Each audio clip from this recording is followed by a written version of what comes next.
The unemployment rate fell by more than 2 percentage points, down to just about 11%.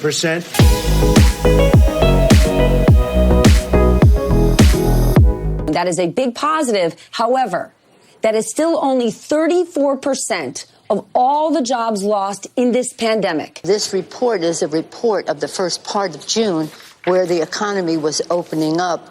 Unfortunately, not successfully. And I think when we see the whole month of June, sadly, it will show a different figure. We're all for, great news when there's a good jobs report, but let's see it in its proper perspective.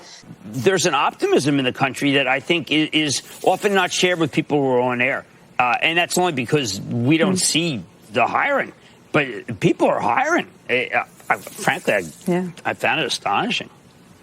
Still higher than we had in the Great Recession or in the worst recession that we had in the 1980s. When you go beneath these numbers, you can still see some of the inequalities that this recession has laid bare.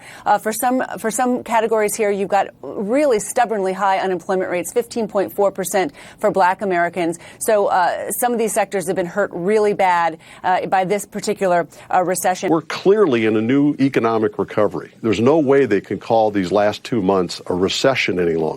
But all these numbers came in before these huge spikes in new cases. We've now got half of America, in fact, over half of America, pausing on reopening, some of them winding back. This number could be negative next month because we've had to pause because cases are rising. In addition, 1.4 million people filed new jobless claims in the last week, but that is down for the 13th week in a row. A couple of months ago, we were talking about whether the economy could recover from this dramatic shutdown. Well, now we know the answer to that. It can recover. African-American workers really happily, for me, made historic gains with 404,000 jobs added last month alone, and that's a record. Today's announcement proves that our economy is roaring back. It's coming back extremely strong.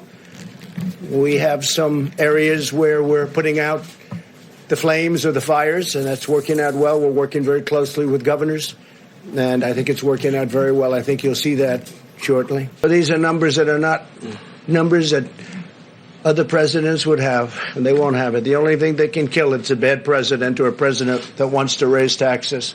If you want to raise taxes, this whole thing, your 401ks will drop down to nothing, and your stock market will drop down to nothing. This is not just luck, what's happening. This is a lot of talent.